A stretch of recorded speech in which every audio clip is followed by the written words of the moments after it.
Welcome class. Today we will continue with chapter 18 direct and indirect narration. In our previous video we have done the characteristic of direct speech and indirect speech and the rules for changing the direct speech into indirect speech. Today we will start with rule number 5. The tense of the helping verb changes as follow. So if in direct speech, if the helping verb can is present, then it will be changed to could, shall will be changed into would, may will be changed into might, will be changed into would. See the example. Jyoti said, I cannot speak properly. Jyoti said that she could not speak properly. Can is changed into could. Tarun said, I shall do my work. Tarun said that he would do his work. Shall is changed into would. So, now we will do number 6. The word showing nearness of time or place changed into words showing distance of time or place. So, words which show nearness of time and place, they are also changed, like this is changed to that, these, those, here, there, now, then. Now, then, at present, at that time, later, after, today, that day, tonight, that night, and so on. These are the words which are changed from direct speech into indirect speech. See the example. Karan said, Amir will be here soon. Karan said that Amir will be changed into would. Amir would be there soon. Here is changed into there. Rekha said, she came yesterday. Rekha said that she had come the day before. Yesterday is changed into the day before. The girl said, these flowers were beautiful. The girl said that those flowers were beautiful. So this is changed into those. Now we will read about the rules for changing pronouns into direct speech. So if pronouns are present in direct speech, then it will be changed in indirect speech. If I is present, it will be changed into he or she. Me is changed into her, him. My, his or her. Mine, his, hers. We, they. Us, them. Our will be changed into theirs, and so on. Read this. So, number 1. The first person pronoun I, my, we, mine, us, our in reported speech are changed according to the subject of the reporting verb. So, if pronouns are present in reported speech like I, we, my, mine, then the subject of the reporting verb will go according to the subject. Okay, so in indirect speech we will write the verb, we will write the pronoun which will go according to the subject of the reporting verb. Like Rajat said, I am going to the market. Here Rajat means the pronoun used in indirect speech will be he. Rajat said that he was going to the market. My brother said, we shall buy a car. My brother means we. My brother said that we would buy a car. Number 2, second person you.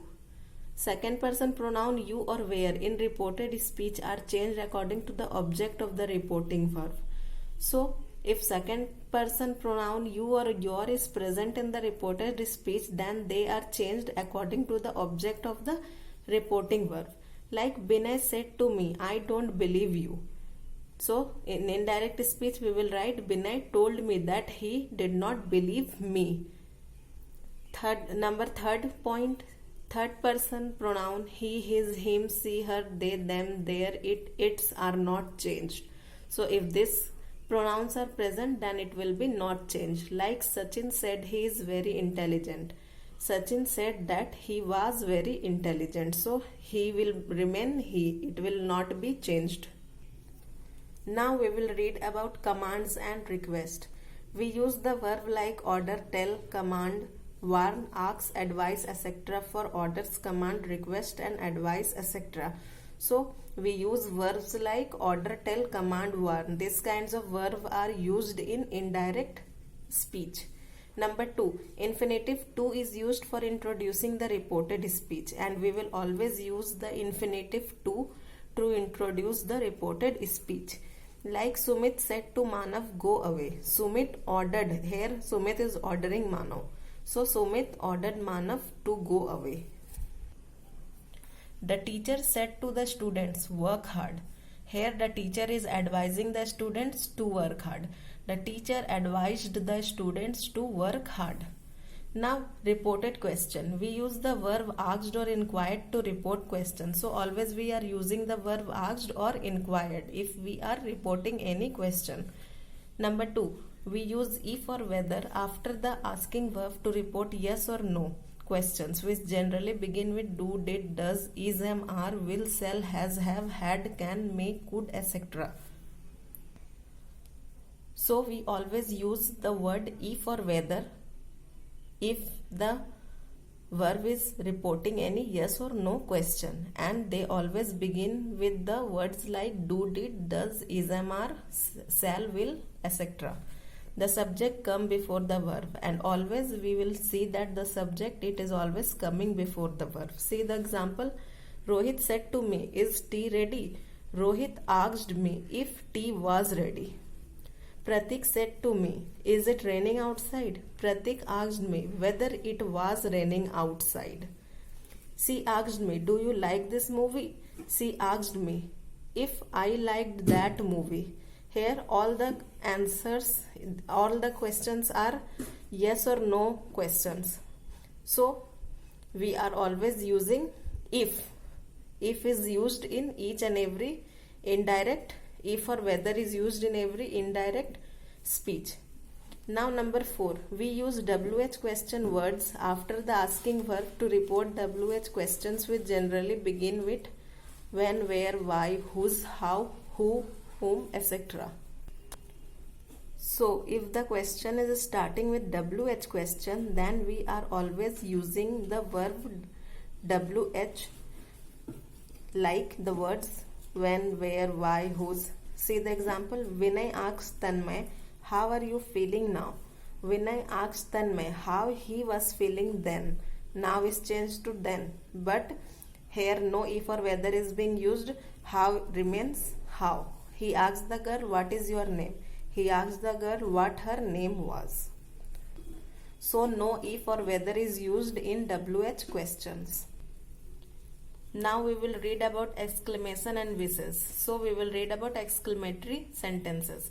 The introductory verb is changed into wish, exclaim, pray, cry, bless, applaud, etc. Exclamation mark is removed. Always we will remove the exclamation mark and we will use the words like wish, exclaim, pray, cry in indirect speech. The conjunction that is used for introducing the reported speech. In this also we will use the conjunction that to introduce the reported speech. Number 4. The words showing exclamation and wish such as alas, hurrah, etc. are removed, and the words like alas and hurrah, these all are removed. See the example. Vicky said, hooray, we have won the match. Vicky exclaimed with joy that they had won the match. Number B. Manoj said, alas, my grandfather has died. Manoj exclaimed with sorrow. Here Manoj is sad, so he is exclaiming with sorrow that his grandfather had died. So students, today we have completed our chapter. Your homework is to go through the chapter and read the exercises and also the points given in the chapter. So that's all for today. Thank you.